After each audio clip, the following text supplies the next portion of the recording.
The more you try to keep me down and keep my head above the water, you can never hold me down.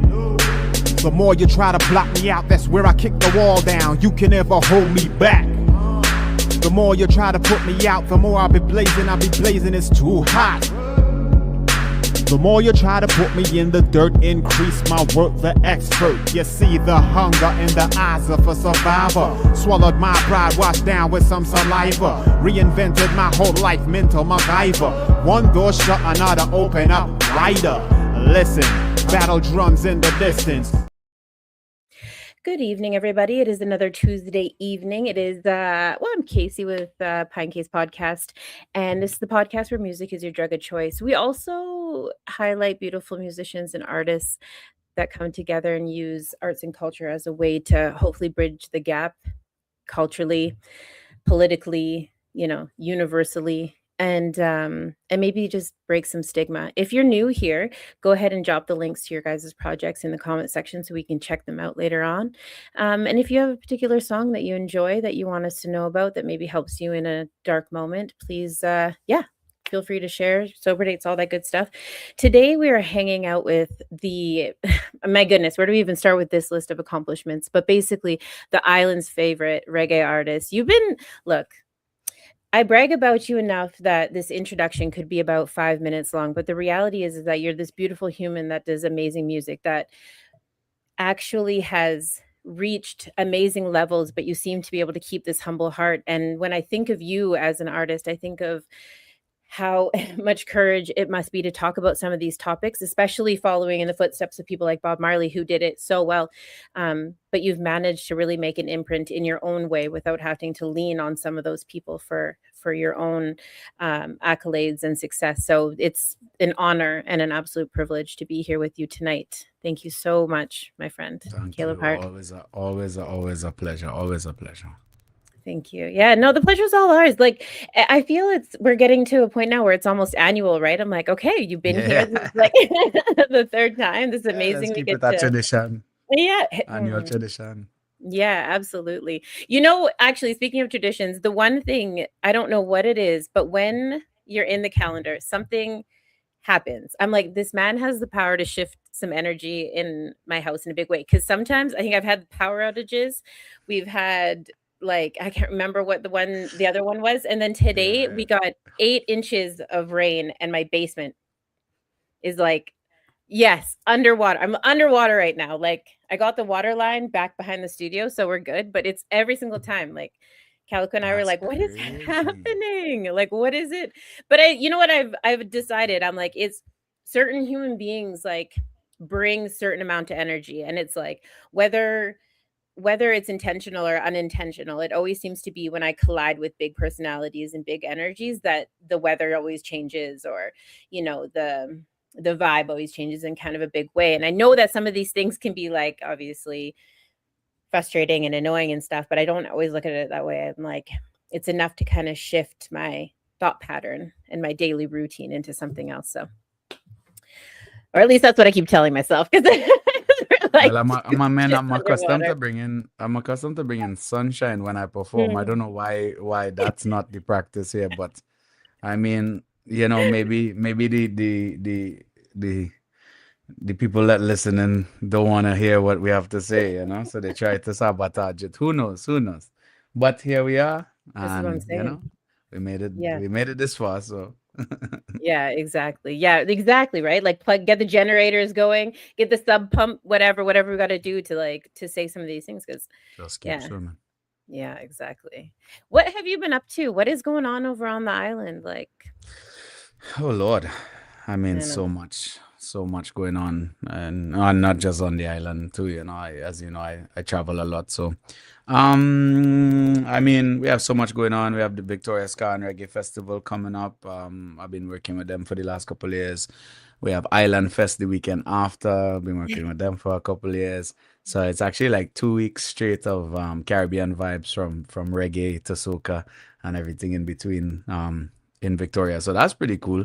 So watching the shift happen, just last weekend in Vancouver, I hosted, MC'd Kess's concert. So Kess sold out the Commodore Ballroom, and it was just 1,000 people vibes into soca and calypso, and that was really special, really cool.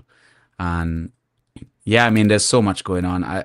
It's one of them things where it's like I have to update my website once a year, because if I actually update it whenever I have something new, then I would just lose so much time and money. But yeah, those two festivals, bringing, actually talking about, we were talking before about Edmonton, but bringing multiple Edmonton acts out here to Victoria, so helping to bring more Black people, more Caribbean people, more, just more good music, and just collaborating for that. And so we have Uzila coming out for Island Fest. We have Carib Flames coming out for Island Fest. We have Mela Freak coming out for Victoria Ska and Reggae Festival. We have Love Sky them, yeah. Star coming out from Victoria Ska and Reggae Festival. So like, and multiple others that, is so many. So it's pretty cool that, just bringing some prairie slash island love to the island, and some It sounds just like excellence.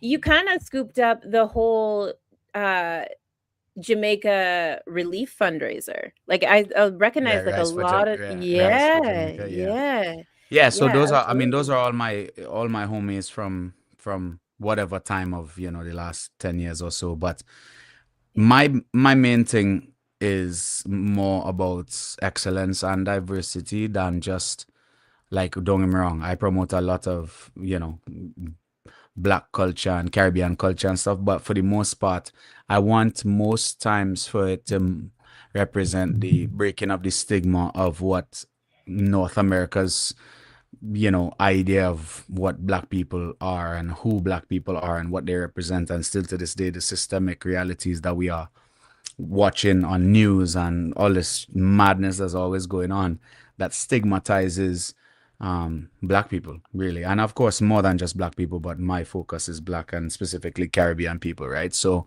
and music and culture. But I think that's my main thing. So whenever I see and experience excellence, then what it's doing is aligning with what I know and we know is the true representation, way bigger percentage than all the BS that we get told, but the excellence is what more so represents us as Caribbean people. And I think that deserves to be honored and showcased.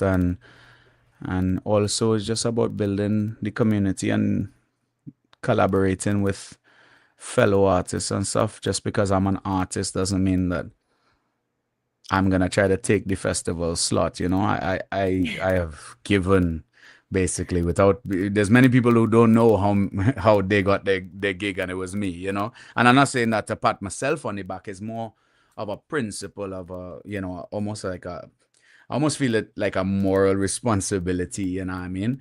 Because I know the system, this industry don't support us. So, and if it don't support me with my light skin, pretty self, Right, then yeah. definitely not. Or, you might have a token grant recipient because the paperwork said, somebody Black has to win it. But I'm talking about true support of the longevity of that support, not merely the token Black or token Indigenous or token queer person or whatever.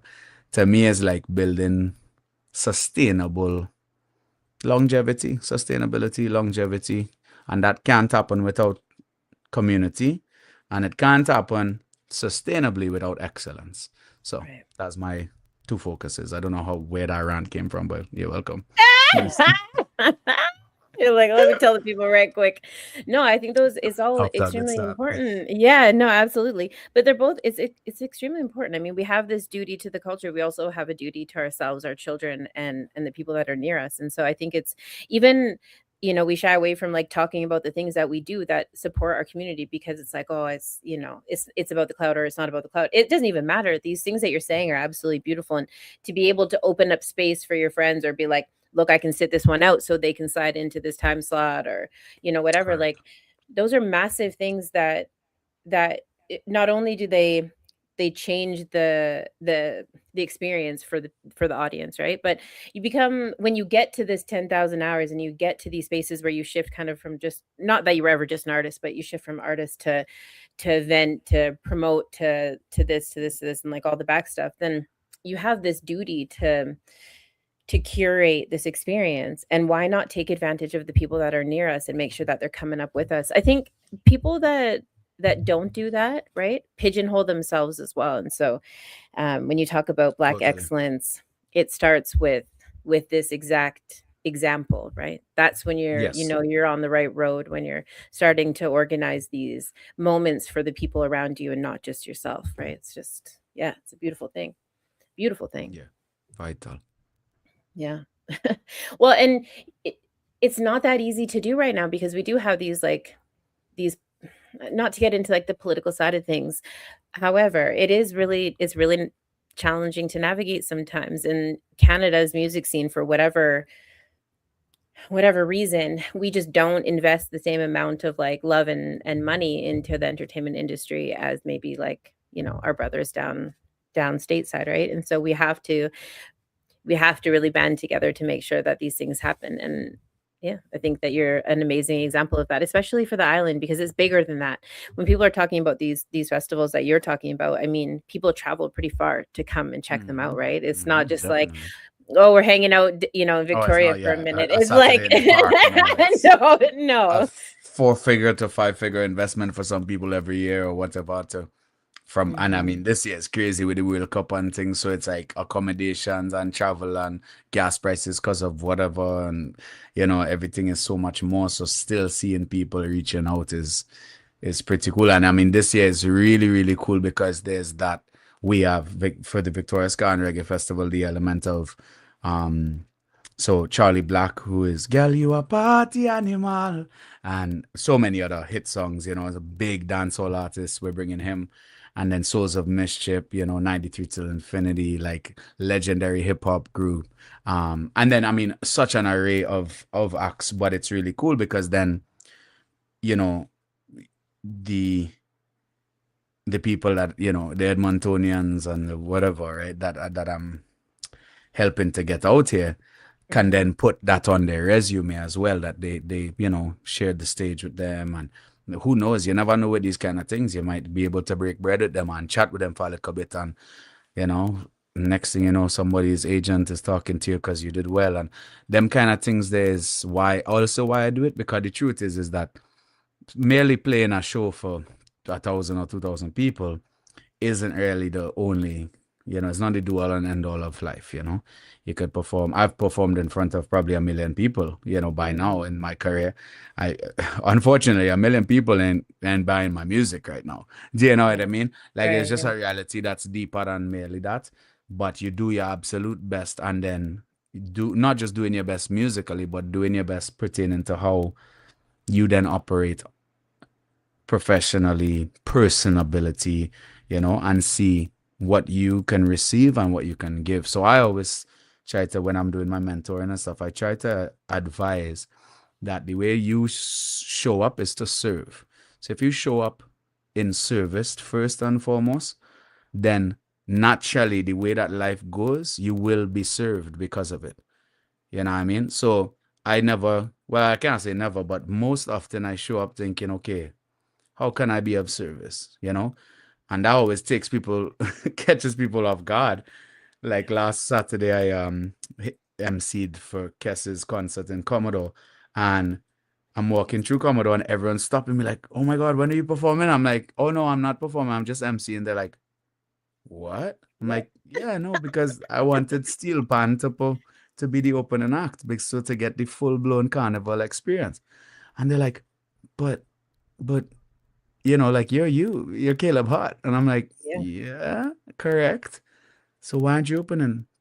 Don't worry about it. Enjoy the show. You know what I mean? Like, this is Yes. more than just me performing for 1,000 people, 500 of which know who I am already. Like, Yeah. again, it has to be deeper than that, because I'll say it so many times probably in the next, you know, 45 minutes, but that longevity and sustainability.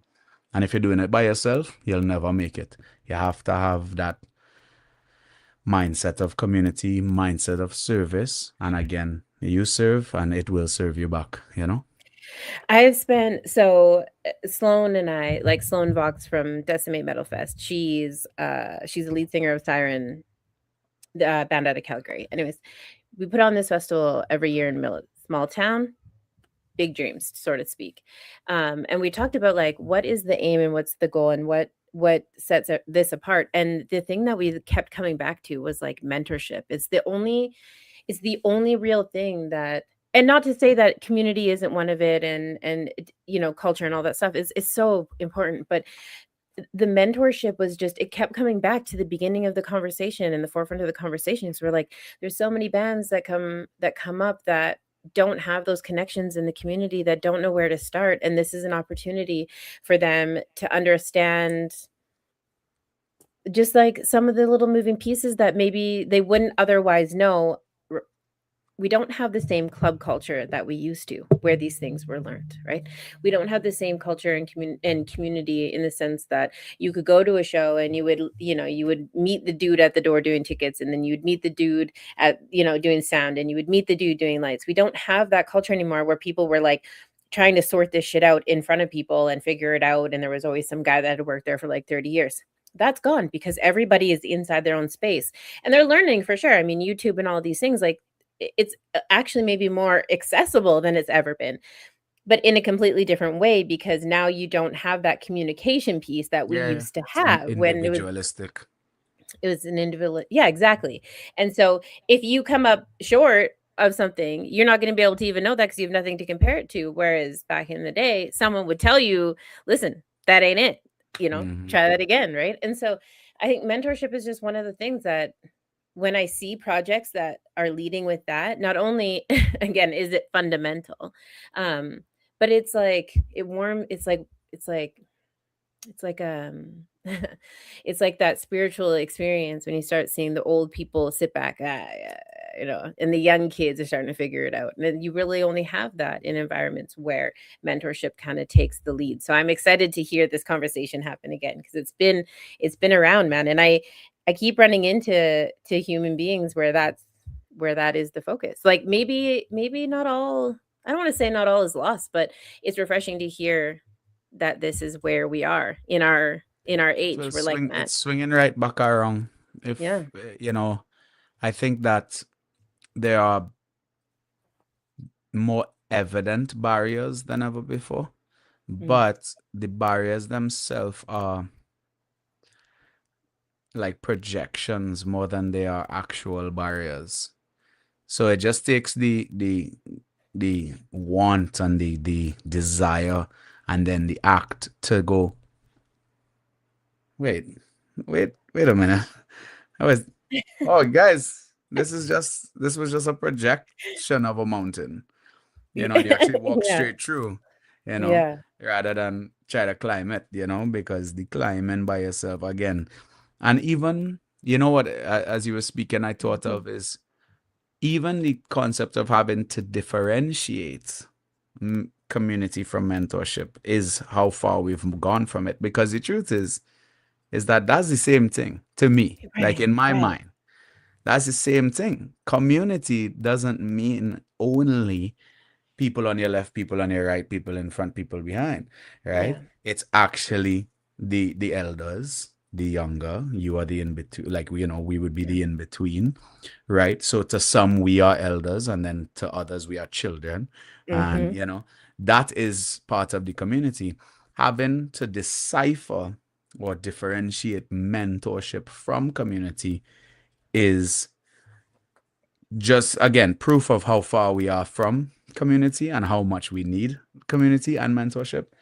But for me, I think we're getting back to it, because with everything that's going on, regardless of what the masses are doing, I'm not talking about what 8 billion people are, you know, collectively being brainwashed to do. I'm talking about when you sit down and have a conversation with an actual human being, what is coming out?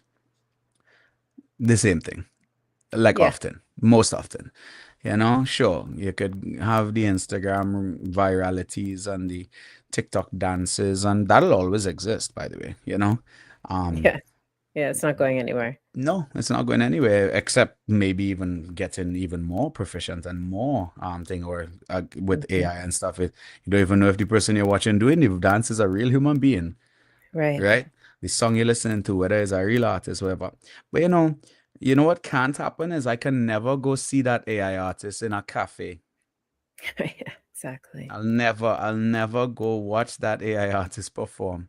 I'll never feel their soul. I'll never feel their heart. The production will be Mhm. phenomenal. It'll be the thing I want to listen to on Shitify. Cool. That's like the way I to do. But the difference, and it'll be different people at different times, right? This year will be 400,000 people. Next year will be 9 million people, whatever. It depends, Next year might take a big dip and we'll have a crazy technological year. Who knows? Like what we're going through right now. But I Mhm. think what I'm realizing as a person who does bring people together and all that stuff is it's never been more powerful. It's never been more emotional. It's never been more impactful.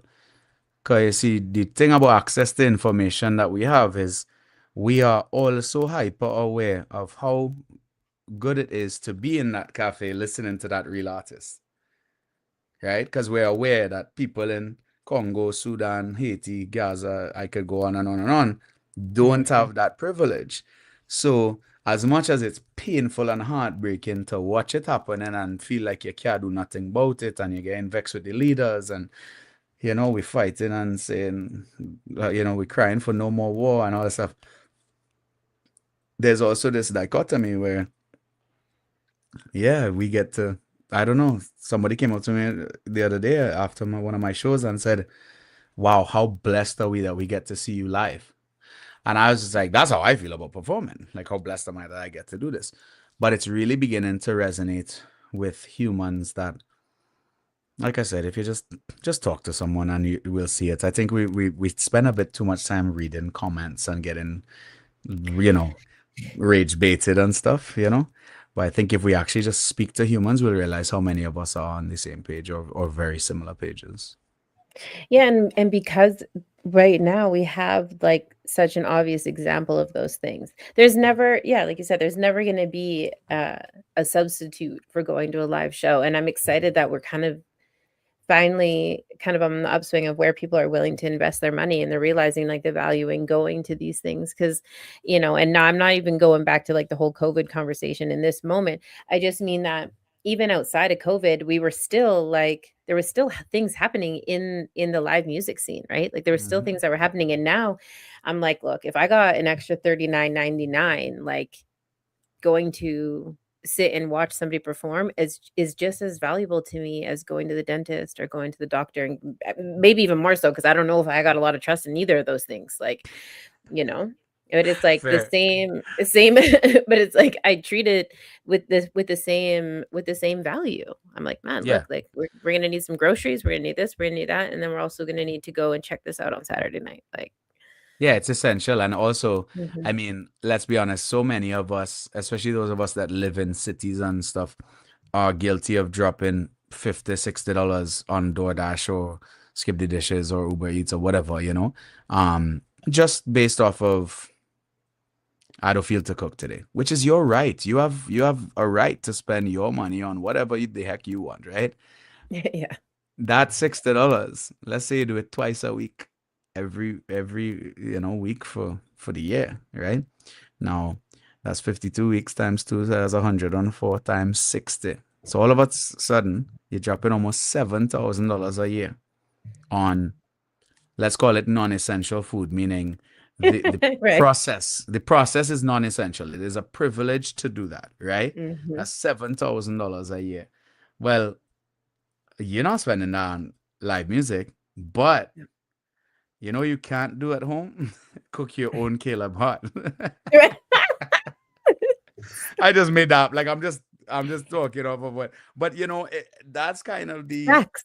that's what Absolute we watch. facts. That's kind of where we're at now. For me, I'm like I have people messaging me asking me for guest lists, and I tell them no, right? Because this is my job, bro. Like it's $15, $20. I make sure my tickets are always affordable. I am in Yeah. control of it 99% of the time, or at least mostly in control.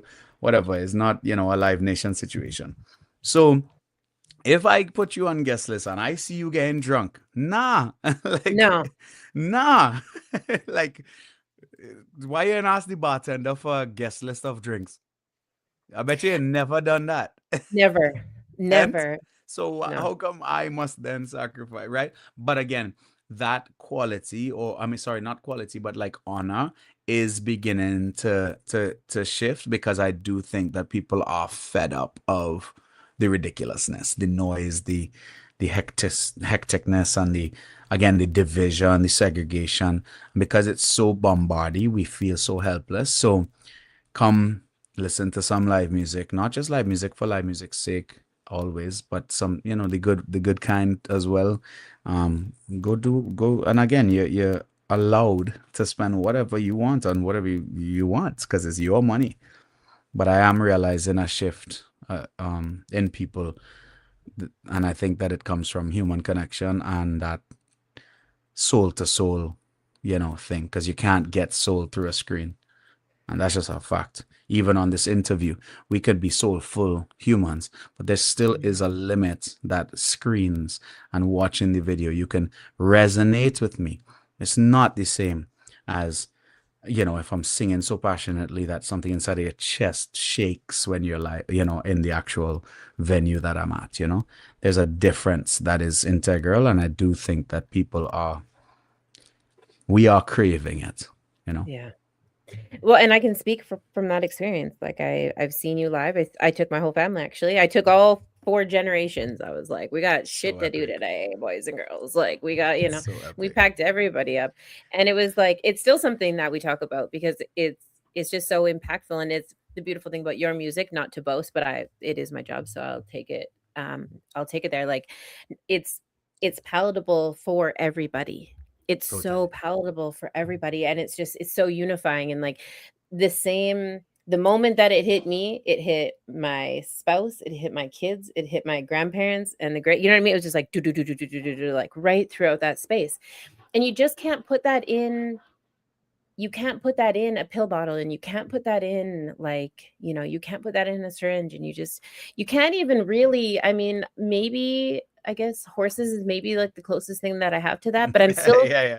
I'm still pretty convinced that that has a lot to do with tempo and bass and all the things that come with their hooves hitting the ground, I think that Yeah, the there's still combo of no that. sound. Yeah, there's still sound that's involved that's allowing me to have that experience. But um it And their should be breath, standard. their long Mhm. they have the long nostrils and the Yeah. breathing, and yeah, totally.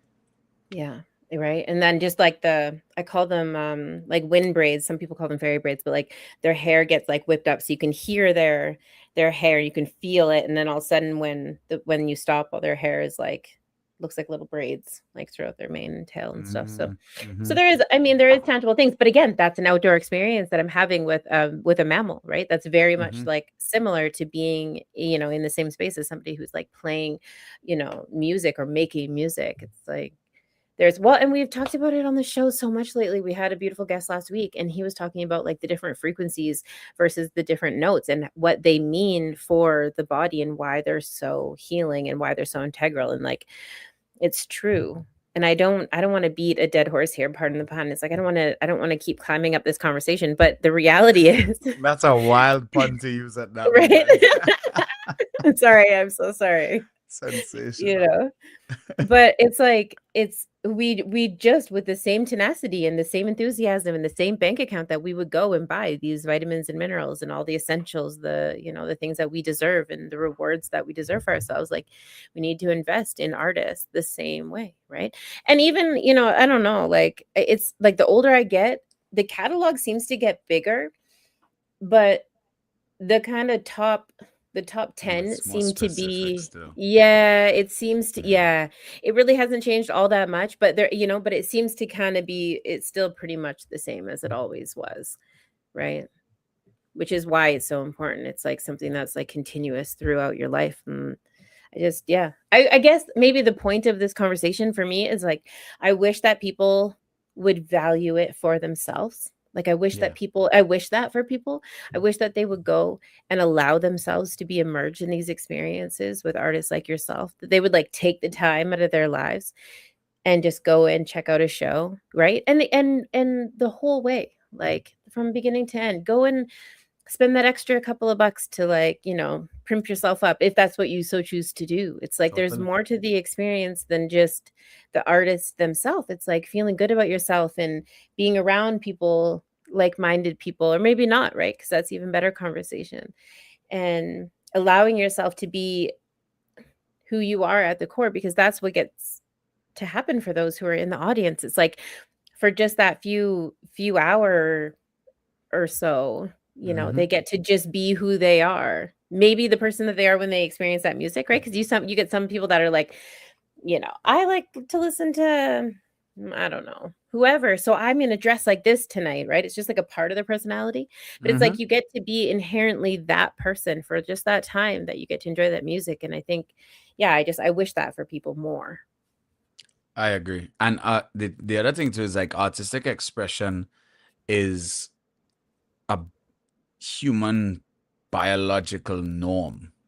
Hmm. Like I don't believe that there is a human on earth that is not artistic. I believe that we have been told that and Okay. Yeah. subjected to conforming to society's version of normal and all of that jazz. And I'm not just saying that for saying that sake, to sound inclusive or whatever. I genuinely mean it. And most of the time, I have dozens and dozens, if not hundreds of times of proof, where I challenge somebody like, "Oh, you don't think you're artistic at all?" Oh no. I've heard I have not an artistic bone in my body. I have heard that saying dozens of times. And oh, my husband's the artistic one. Oh, none of us got, stuff like that. And it's like, all right, I dare you to go take a painting class. Just go take a painting class and tell me that in that 2, 3, 4, 5, 6 courses, I don't know, however long, from beginning to end, right? From the first time you put Yeah. something on a canvas to the last time you put something on that canvas in that course, tell me there was zero improvement. Then come back to me with the supposed argument of you don't have an artistic bone in your body. See, we've glorified art to such an extent that it feels unattainable as Yeah, well. it's wild, right? It's so wild to even think that that's the thing, because that was never the point. Or maybe it was, I don't know, but it's supposed to, I don't even know what it's supposed to do, but it definitely isn't supposed to be segregating Art was or ritualistic. It's always been right. ritualistic. Yeah. It's been Yeah. in celebration of someone's death. It's Mhm. been coming together of two families, two communities, the end of wars, Yeah, honor. Yeah. communicating saying, I am gonna come kill you. Like, Yeah. not Yeah. just, Privilege. again, Yeah. yeah, there's tons of different things, but it's Mhm. ritualistic. And it's very communal, very Mm. communal. The concept of someone being the person who paints or sings or whatever, then everyone gathering or looking at that one Yeah. person was mostly hierarchy, Right. like the imperialism of it, right? The kings calling for the lyre players and the violinists or the harp players of the day, and again, it would change depending on what country, what nation, what part of the world you're talking about. But I mean, look at the sculptures from thousands of years ago. I mean, you're trying to tell me that you think that some guy was born and then by the age of 3, he started doing mini sculptures. And then by 30, he could do big ones? No. I Like, mean, obvious, like, I okay, mean, so there's elements of it. There's there is, elements where it's right. like a little Okay. easier for Some Caleb people. to become a singer. Okay, Okay. fair. Caleb from 5 years old was talking to his mother like this. He had never heard a British accent except one time, and then boom, it stuck in my brain, and I started impersonating Right. accents. And then I started singing, and then I started writing. But I am telling you, Kalisha, most of what has made me as good as I am is Practice. wanting to and just doing it. Yeah, practicing it, dedicating Yeah. I have sang every day of my life for 30 years. Yeah. That's a fact, right?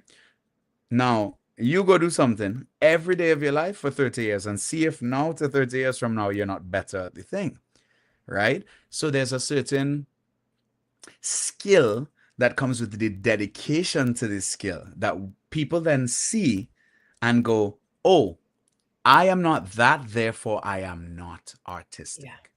And that's absolutely preposterous. And again, I have proven it over and over. I have taught people vocal lessons, and because they've come in and gone, huh, that's how they sing. They couldn't hear, right? And then Yeah. by the fourth lesson, they're going, and they're like, and I was like, I thought you said you were autistic. And again, I'm just talking that's just skill. Like that's just ability. Technically, that's not even the point. Because Right. art is the reflection, right? Like the creativity reflection of what you're thinking, how you're interpreting your surroundings, what's happening to you, what's happening to your family, your friends, your neighborhood, whatever. And then we're just kind of figuring out ways to then package it and present it to you. But the truth is that, I mean, man, I've seen $5 million paintings and it looks like my daughter vomited on a canvas. Mm-hmm. Okay. Mm-hmm. Yeah. Like, so can you vomit on a canvas? Because For sure. technically that means you're an artist. Like, again, I'm not trying to dumb it down or make it impossible. I'm trying to merely, normalify.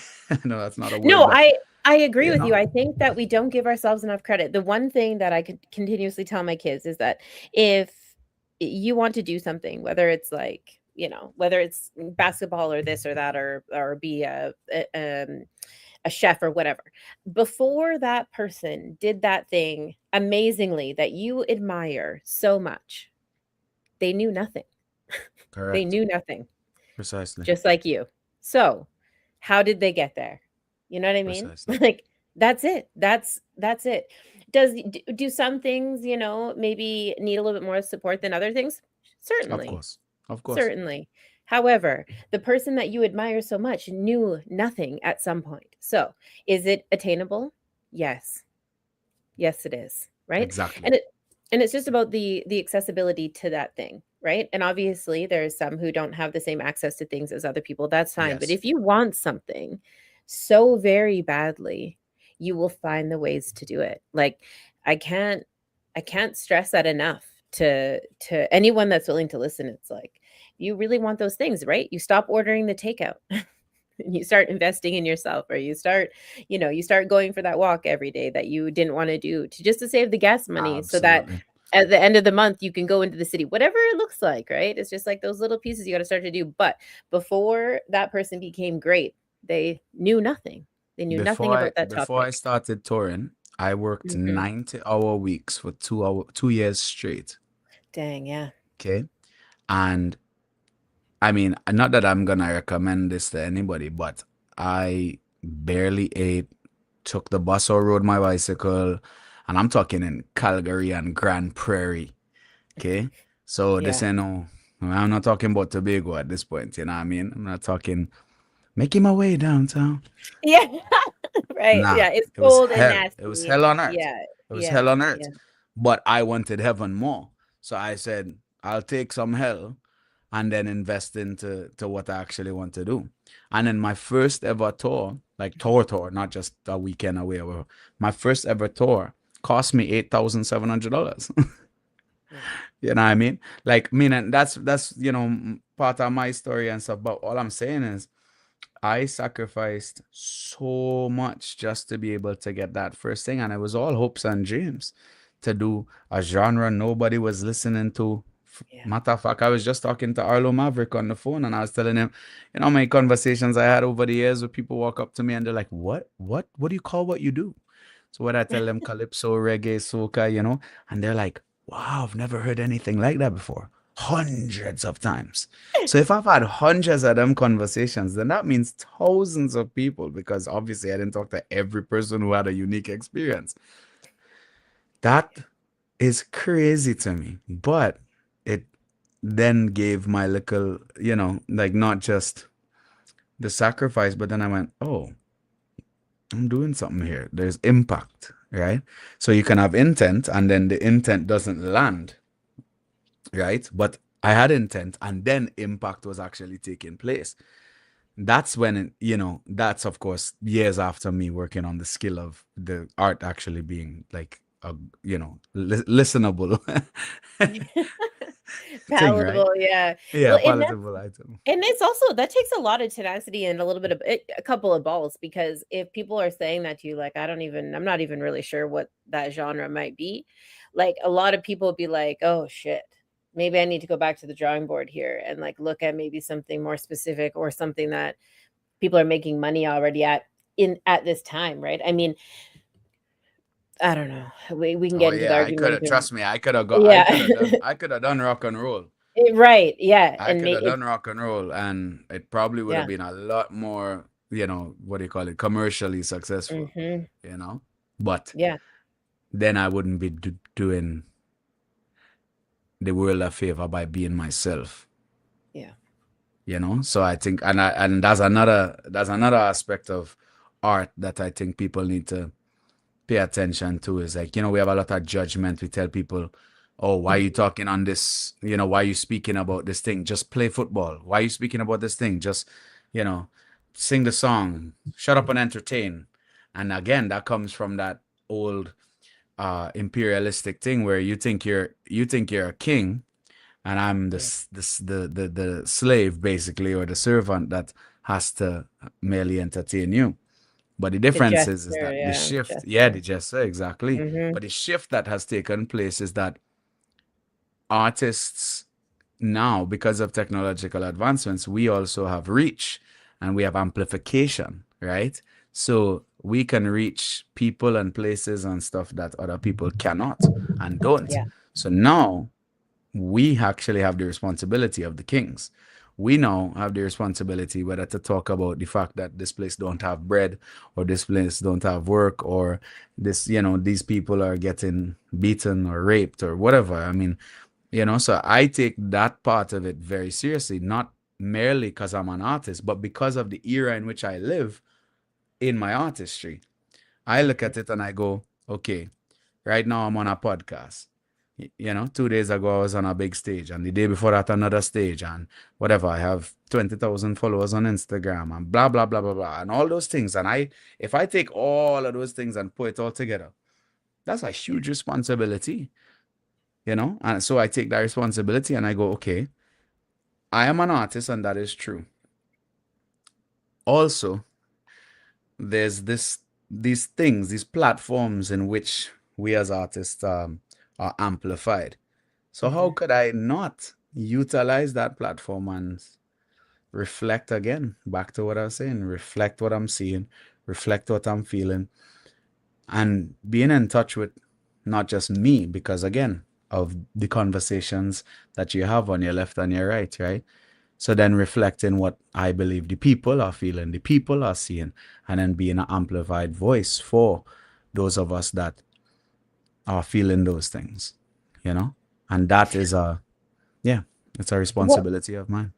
I agree with you. I had a friend of mine. We won't name names here 'cause it's a small community, this music space. However, I had a friend reach out to me and asked me to help edit something, just a quick bit of information that had to do with something that they were passionate about, and it wasn't really heavy in the politics, but it touched on some of the things that we were experiencing as Canadians, and it's a good conversation just to even as a conversation starter, you know? It Mm-hmm. wasn't rage bait, but even that has a place in Mm-hmm. conversation starting. So anyways, away they went and sent it back to them, and shortly after that, it was like you know, a lot of conversation about how appropriate it is to utilize music for that. And I'm like, what? Like, I ignorantly thought that music was a space for storytelling, and we've used it culturally always to perpetuate the stories and to make sure that we save ourselves from certain woes and, tell the tales and talk about the climate currently. But that isn't the reception that happened. I'm gonna be honest. And people were Oh like, yeah. Can't you just make music? Can't it just be nice? Can't, Yeah. how Can't, does it yeah, shut up. like, That's what I'm saying. That shut up and sing, bro. You know, just but hasn't it always been like, hasn't it always been the space for that? Isn't that kind of no, the but that's what point? I'm I saying. mean, You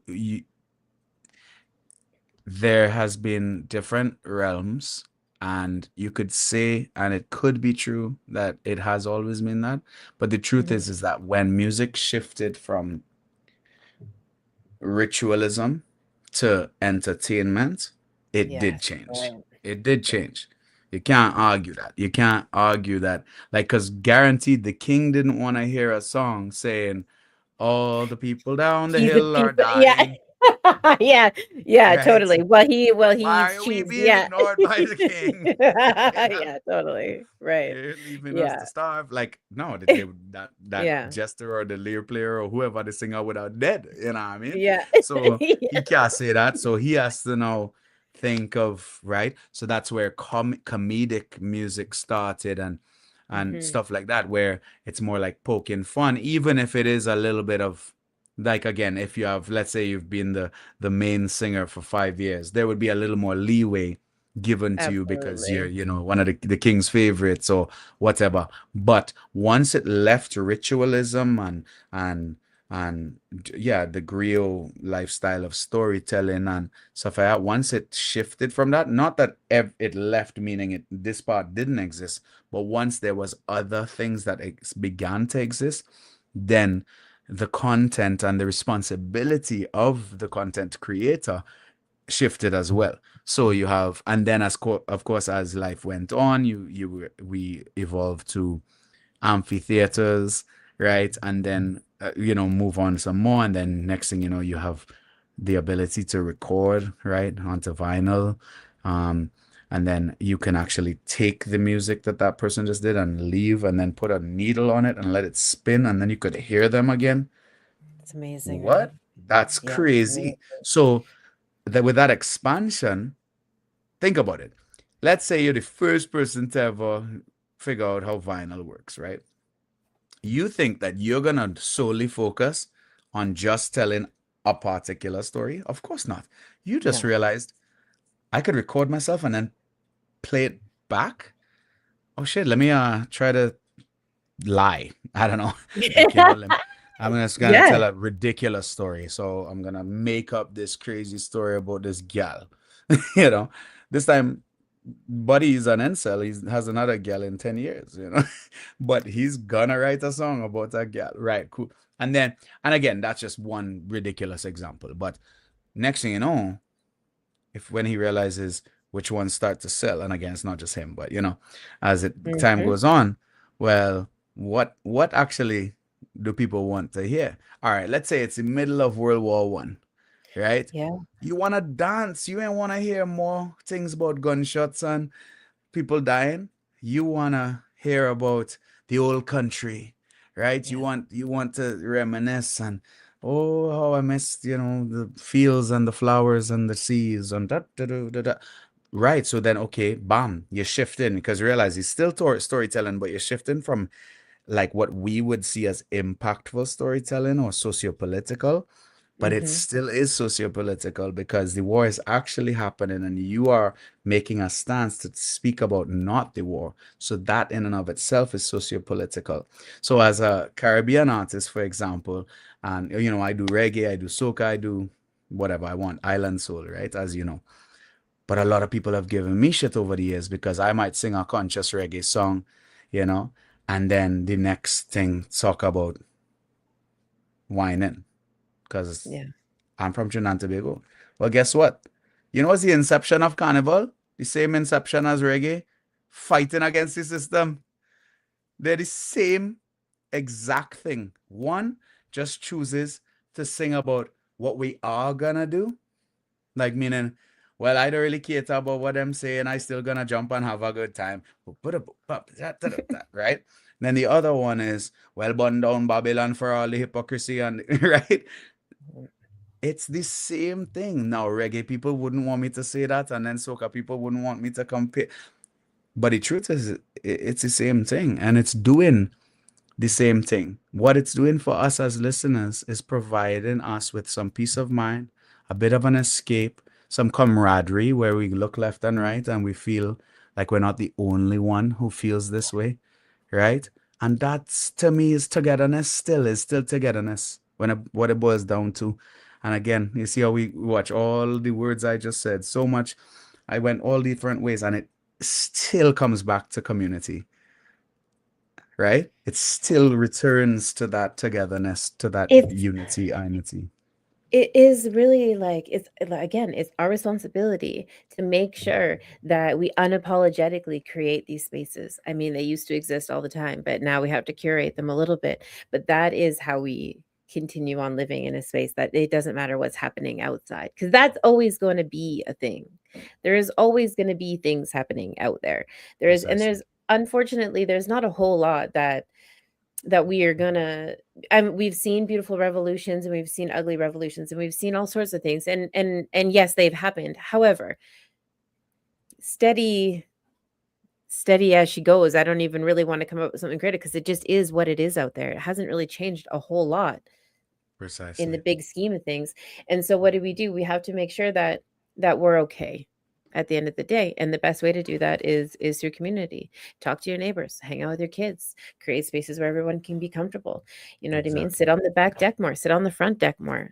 Like, my gosh. I preach about all the time here. I'm like, I give people full permission to discipline my kid in the streets. And I don't mean like in a disrespectful way, but if he's talking to someone, you know, Yeah, rude or if he's whatever. not cool, like, Yeah. I fully expect, the neighbor lady who also works at the grocery store to be like, I know you and I know your mama. Like, come on, 100, right? 100, It's how 100%.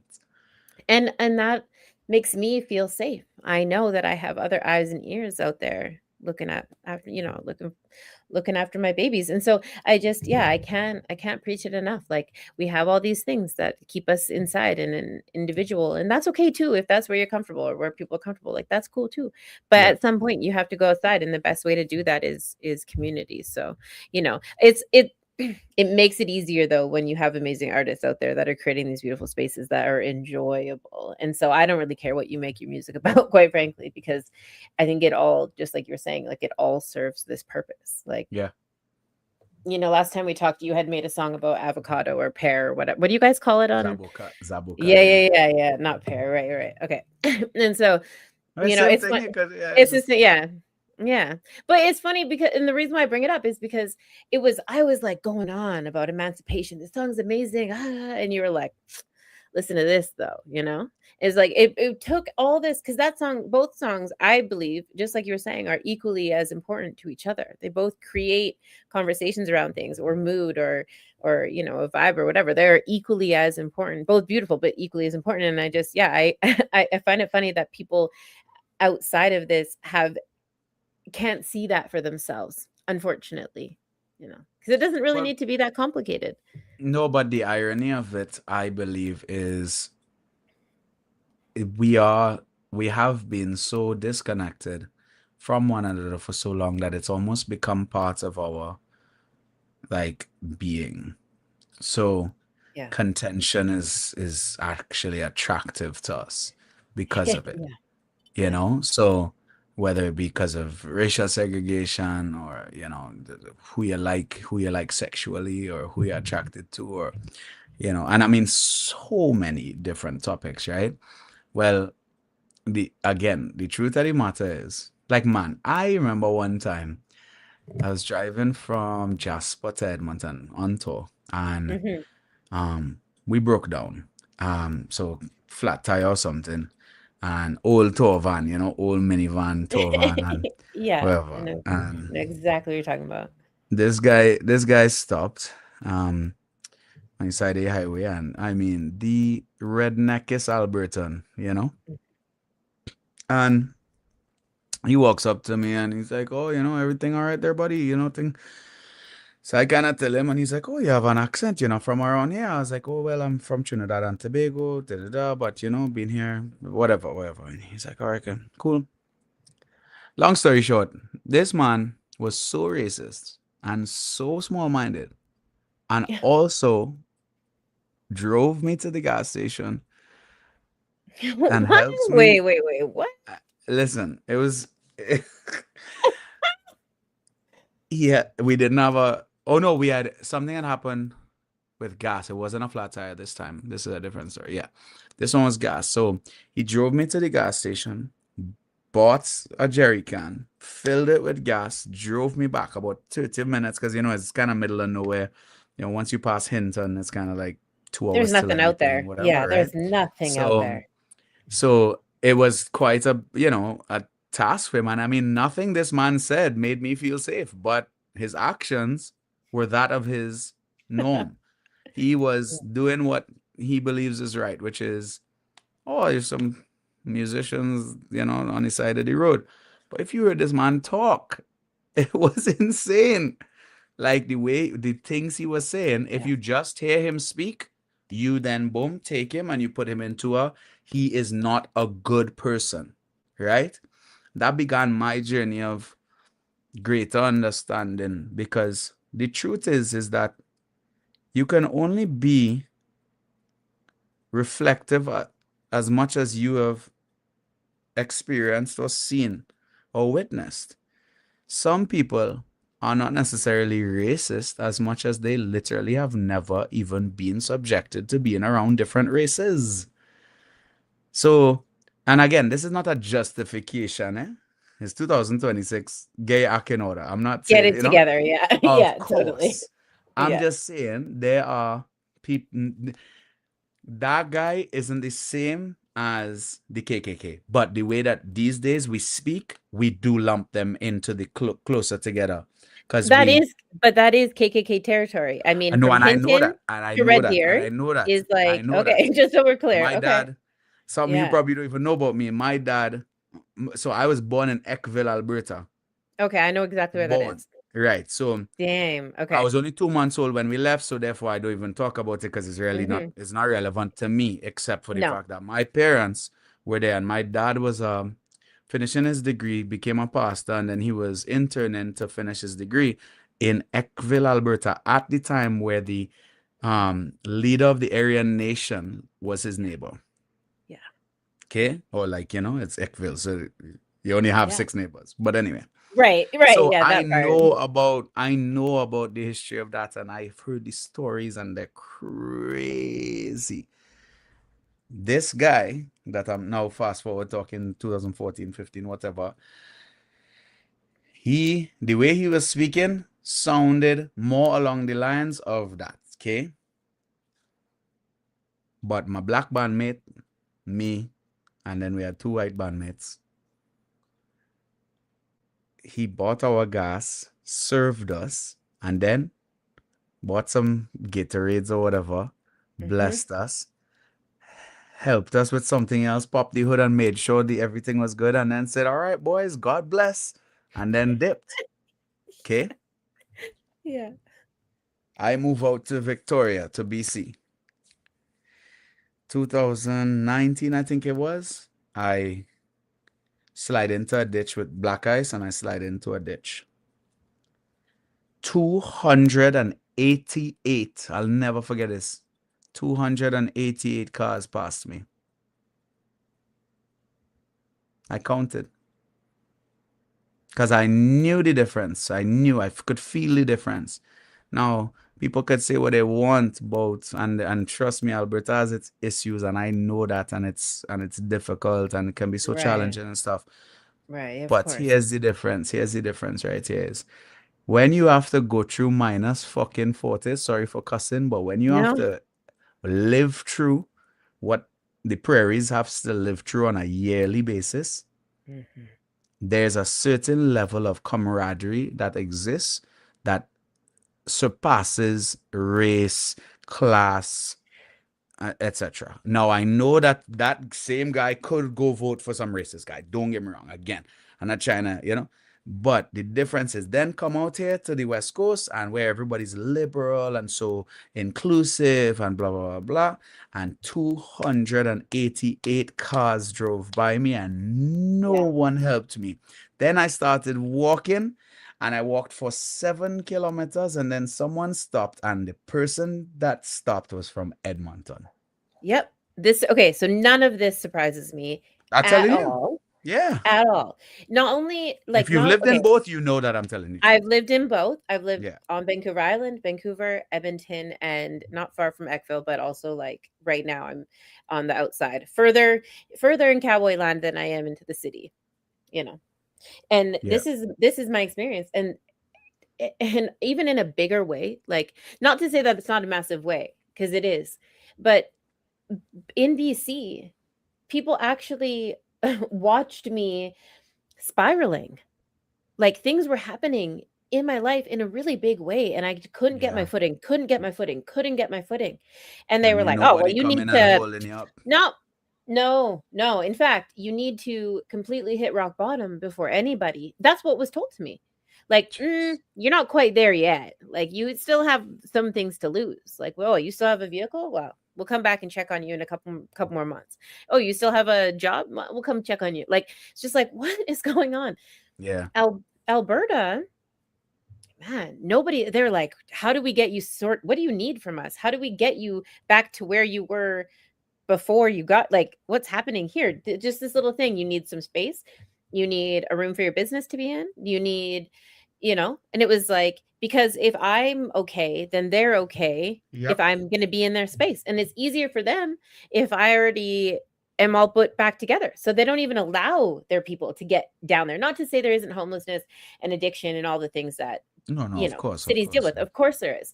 However, much like what you're saying, it's like, there isn't if I went to my neighbor right now and I was like, look, like, my heat is off, blah, blah, blah, they'd be like, get those kids over here immediately. Yep. Like, get those kids over here immediately. And then, however many people it took would dig me out of my driveway and so on and so forth. I know that right now without even needing to go ask. I already know that. Precisely. I know. Even the one that I beef with every once in a while, I don't know what her problem is. I'm trying to win her over. I'm working on it. Totally. She's still not really a fan, but she's the first person to come and tell me that, like, they're going to be plowing the snow to, like, I should park my so car. move your car. Yeah. Totally. Right? It's like, Totally. it's a totally different way of life, and it's bizarre. I don't know why we can't just be like that for each other regardless. And maybe it is a survival thing. In -40, -30, -20. I honestly, in my experience, that's what my experience is. It's similar to poverty, like when, I come from I come from a poor, upbringing and stuff. And man, my parents used to open up the freaking Christmas door, and cook for 30 people. And I was like, bro, we didn't even eat last week. Why are you cooking for 30 people? We don't have food, bro. But that. And this couple came to my show in Calgary on last Friday, Sonic Ali's album listening party. And they said that in 1996 or something like this, that's how they met my parents in Tobago. They were, I can't remember what even the full story is, but they were at this Crown Point Beach Hotel in Tobago, and they were just chilling by themselves. And my parents just walked up to them and said, and it was like Christmas Eve or something, and said, "Hey, what y'all up to?" And they were like, "Oh, we're on vacation from Canada, whatever." And like, "Oh, well, if you want, you could come join us for this church service. We have food after, And then boom. 30 years later now. I love that. But 30 years later, these people were so impacted by this couple from Tobago, and I remember 1996. Like, we didn't have anything, you know what I mean? Just that. And then look at what's, going on in Lebanon and like Venezuela and like all these places. You meet those people. Those are the people that are going to feed you. Those are the people that are gonna take the shirt off your back or get the shoes off their feet, But there's a certain element of disconnection that comes from privilege. And we need to be hyper aware of that.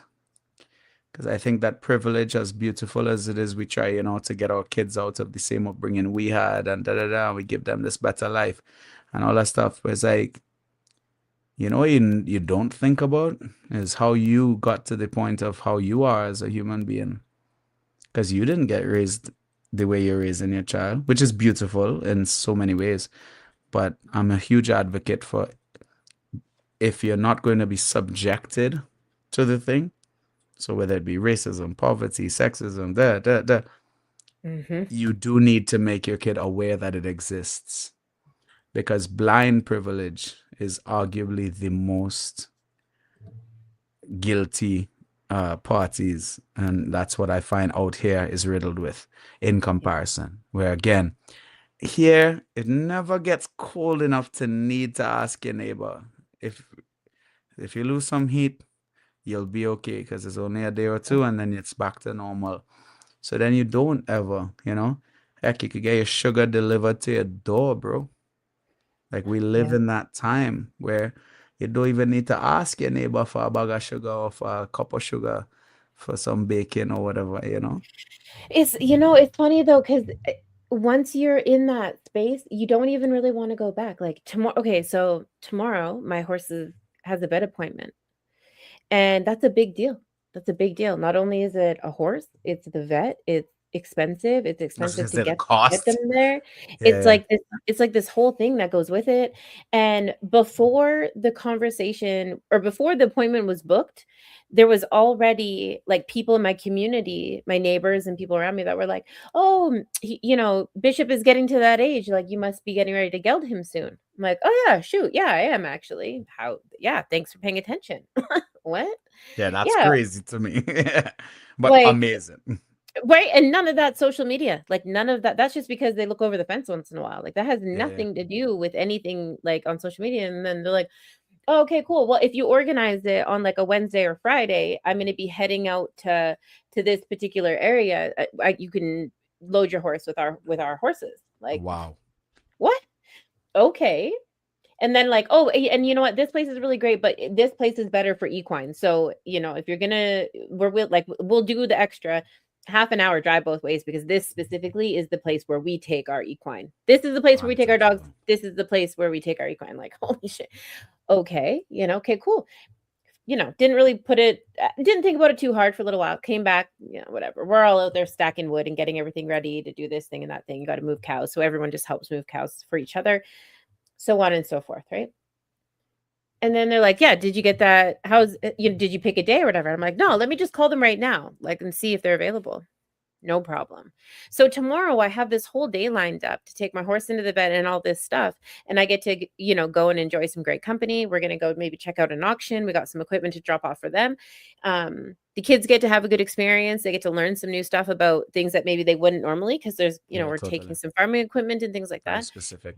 Yeah. Yeah, and then if something happens where I'm not able to like load my horse by myself or if I need some support, then I have that support the same way that if they need me to, watch their kids while they go and do this farming equipment thing, I'm there. I'm already standing Totally. there anyways, right? And it's like that's how it should be done, right? It saves me a little bit of pocket change. It saves them from having to find somebody to maybe work for a few hours. Like there's like Mm-hmm. this trades exchange and everybody wins. And then we also have that security of having each other there who all, we all have kind of the same skill set. So we're interchangeable in a lot of ways. Some of us have other skills that other people don't. So then it's perfect. We can just ask them. It's like, and it's how we function for the most part. Like that's and I didn't really think about it too much until you said like, out in Alberta. And I'm like, yeah, no, actually, I I spend a lot of time, a lot of meals, a lot of Sunday dinners, and a lot of like emotional days with the support of like many people. And you don't even mean to really.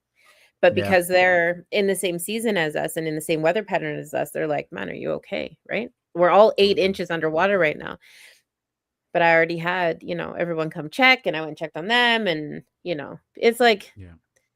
it shouldn't unfortunately, it shouldn't take like, -30 to get there, but I think you're right. I think that the privilege that my son, I'll speak, a lot of people know who my baby is, and he's very outspoken and he is very privileged and spoiled, and I love doing that for him. Um, but that hasn't been a consistent thing throughout my life, and so I've been able to Right. share those things with him without it being, like, the reason why he has a backbone, and I there's value in that. Like, we can eat steak, it doesn't mean that we're going to. Yeah. Yeah. Like, what do you mean? What do you mean, right? But he's also, I don't know, it's interesting because I feel like the more you kind of pull back and hold those things, the more that it forces them to have to kind of fend for themselves. And I would love to just be like, here, let me get that for you, you know. And every once in a while I do because it's fun, For right? sure. But there's a lot of times that I don't, just to watch him try and problem solve for Absolutely. himself. Absolutely. And now all the kids they're at a point where they're kind of creating like their own businesses, right? Some of them have like Nice. jewelry that they do. And I'll give them little like, you know, tips and tricks or whatever. I'm like, okay, you got to go put the stand up on Sunday after church lets out, right? Got to put the lemonade stand right there. Like just go, right? It's Yeah, cool. don't Like, just prop it up on Wednesday at yeah, 1 p.m. Like, you yeah. gotta No be one's gonna, smart about it. Yeah. right, right. But now it's like to a point where when they're planning things with their friends, they're like, um, you know, they don't even go to the corner store anymore. They go to the grocery store and go grab, okay, mom, you know, we got all these snacks ready, and they get like fruit and stuff. It's not just like the candy, although they're heavy on the candy and the junk food. Why not? You know what I For mean? You sure. can at that age, like whatever. But there's a little bit more thought that goes into it. So yeah, I agree. Like, you know, even if you do have access to all the things, it's still valuable to hold out a little bit, right? Hold out a little bit, even for yourself too, because it feels good to be like gritty once in a while. You're like, shoot, I go outside and stand outside in like the minus 20, 25, just for a little extra bit, even though I don't have to, just like remind myself to like that really is a thing, and it could be a thing. So like appreciate what Yeah. you got and still keep working hard, even on the days you don't want to, because it feels that way, right? It's like it really does Yes. feel that fucking way outside in minus 20, minus 30, in the rain and the Yeah, it wind. It's like literally feels like it that. it feels like that. Like you really, you know, so slow down and like enjoy it. But yeah. It's wild to like not to keep going on, but it's also wild that it's like it provincially that we're, you know, we're all Canadians or we're all humans or we're all North Americans, so on and so forth. But we have such um a different value for something that's so important in such a big way with those division lines. Like you don't think that Alberta and BC would be that different. Maybe they are politically, but when it comes to like actually how they treat each other is so night and day, and you can keep going all the way across, right? In the same way, I guess, is up and down. I don't know. We don't need to get into that, but it is time for us to kind of drop some of that stuff and to have these conversations so that people can understand that maybe it's not like as liberal as they think on the west coast of Canada. I mean, I don't even No, really know what it's a liberal lot of means it is, anymore. and that's why I put it in inverted commas. I think a lot of it is like there's some, it's authentic, but it's a lot of virtue signaling going on. And Yeah. but I mean, at the end of the day, I think we should just care about the people on our left and right, care about who's close, because that's what we do have control over, you know. Mhm. So taking back the sovereignty of, I don't know, your 100-kilometer radius or something, I don't know, you know, and then just going, all right, you know, if you're walking past somebody in the store, man, like, you know, people is just get caught off guard. I'm from Tobago, so we say good morning, like it's just morning, you know, and people still get caught off guard, and I just have not stopped doing it because it's my whole life I've done it.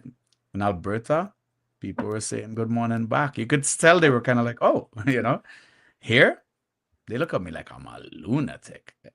You might catch like a old person being like, good morning, you know, like, hey. Other Morning. than Yeah. that, they watch you like you're crazy, dog. And you're like, Mhm. but again, I am crazy, so no problem.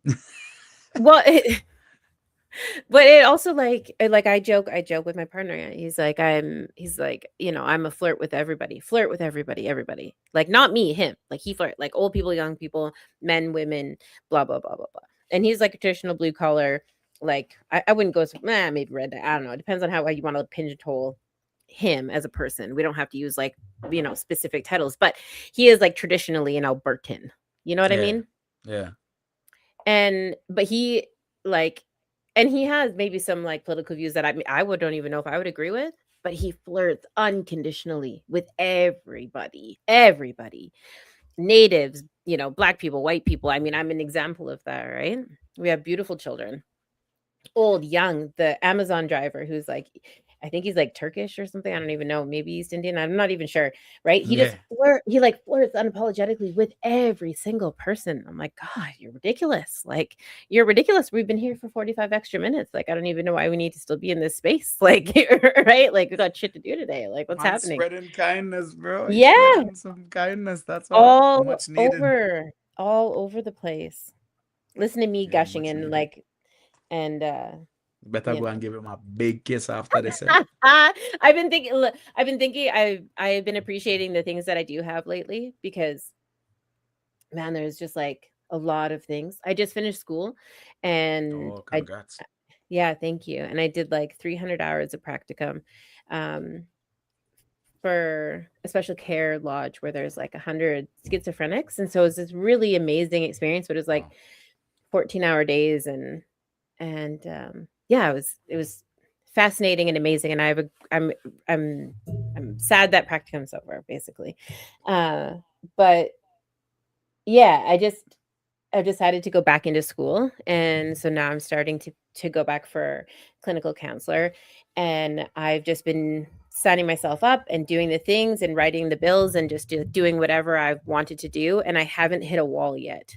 I haven't hit a Nice. we can't do that. That's not possible.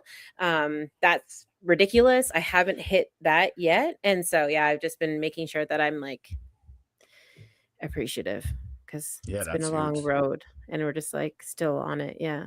Feels really good. But I'm sure you experienced that though, because you got the festival and you got life and you got you got family and you have your music and you got Sonic Alley. And then, I mean, the things like that's a lot of things, right? Absolutely. And Forever no one, grateful. right? And no one like saying, no, that's not possible. Like there's just so much opportunity, a lot of expectation, but so much opportunity, right? So Yeah, it's, lots to juggle, but what a blessing it is, because I have the hands and I have the brain capacity and I have the Mhm. support and whatever. And even in the times I don't, take the opportunity to ask for it and humble yourself especially as men, I think need to, Yeah. take a little slice of that humble pie and just ask and then be shocked at how much support you actually do have, Yeah. you know. Yeah, it's pretty beautiful. I'm very Yeah, it is. grateful. Yeah.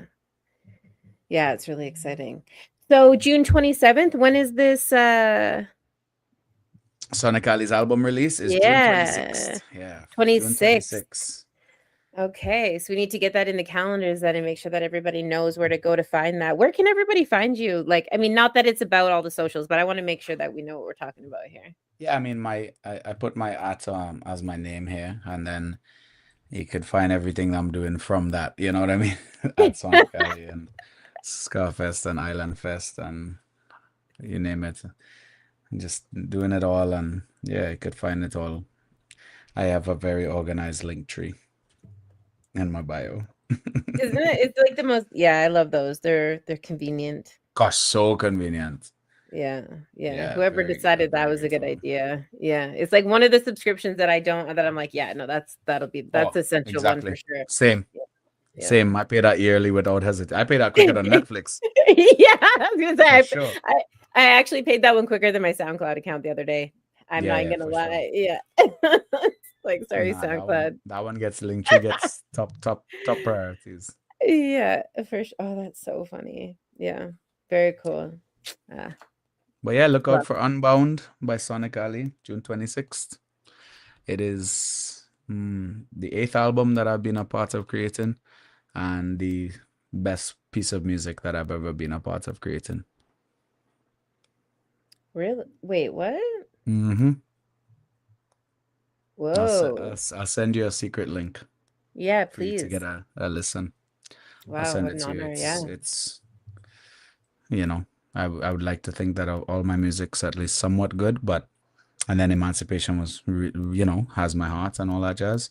Of course, But yeah. Unbound, even the producer of Emancipation said this is some of the best music you've ever done, like for sure.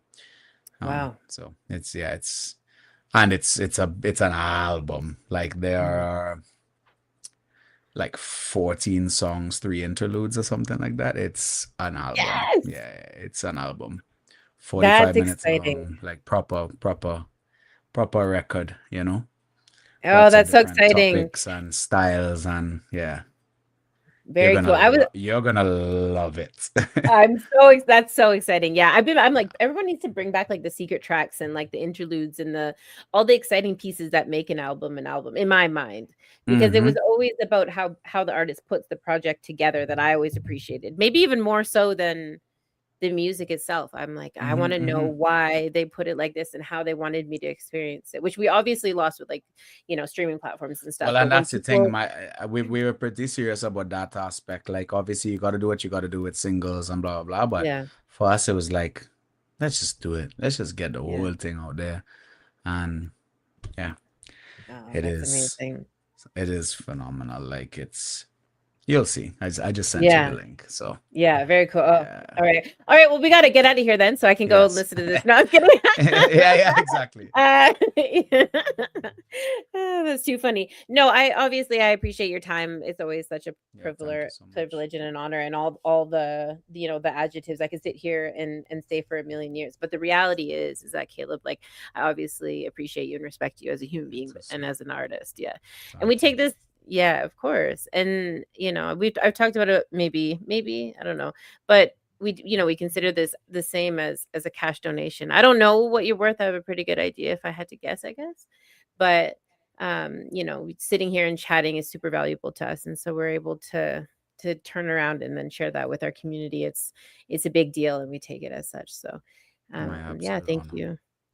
Thank you for coming, hanging, and showing us, some experiences and some stories and some life advice and some perspective. It's not lost over here. We, every time you sit here and chat with us, we always have some interesting comments that come back from people I wouldn't expect. And I'm sure you're used to seeing that in your audience out when you're performing. It's not always what you think it's going to look like, but you have a way of kind of conjuring up everybody, which is exactly what we love. So baby. Not everybody loves lilies, not everybody loves roses, but when you combine them with taste, it looks delicious. Yeah, absolutely. For everybody in the comments section, thank you so much for hanging out with us tonight. We do appreciate you chiming in with all of your lovely comments. I've seen tons about positivity and leading with love. And I think if there was a takeaway tonight, that is definitely one of the things, just to lead with love and kindness, right? It doesn't cost anything, but it's so important. And it's such a great way to then create a community, whether it's, in your neighborhood or on your social media or whatever, however, to unapologetically like be yourself and be an aunt and be an uncle and be a youth and I guess an elder. Cause when you said 30 years, it's 2000 or 1996. And I was like, wait, what? Like my brain actually had to do the math. And I know. Cause I said 20 and I was like, wait, what? Like, is that actually, I don't know. I'm gonna have to go back and check that out. But it is though, because like, that's actually like, yeah. Anyways, doesn't matter, right? Like, doesn't wild matter. though. Yeah, so wild. But to unapologetically be those positions in your community, right? Like that's how we create more space for the kids to come up through and the people who maybe didn't start till later on, which is amazing. So so thank you so much for hanging out with us tonight, Caleb. Thank you everybody in the comments section. You guys take care of each other and stay safe. And we'll see you next Tuesday. Bye. I gotta go find that link. We stay strong. If further you take my vice away, I'ma run to it, refuse to hear my voice. Speak loud when I spit it, but you don't get it. You just wanna be a side critic. See somebody else showing hate in the side of the road with it. Now how would you feel standing on the sideline and watch the color of a nation deteriorate over time? The flag real high, but compassion 6 feet below. Now you're searching for that justice that decided to never show. Deny my place, I'm back with a trace. Keep up the pace, tight lace, game face. Get back in the race. Whatever they did could never be undone. Every dark night ends with the rising of the sun. Squandered every wealth that's built from the mud. Squandered every wealth that's built from the blood. Squandered every wealth that's built in chains. Stolen from the ancestors running through my veins. With the strength of 1,000 lion and the strength of 1,000 giant, please stay strong. Please stay strong. With the strength of 1,000 elephant and the strength of 1,000 tiger, we stay strong. We stay strong. We stay strong. I can see. Run to the light at the end of the tunnel, winner. We stay strong. I can breathe. We're gonna get oxygen without the justice system. We stay strong. And I know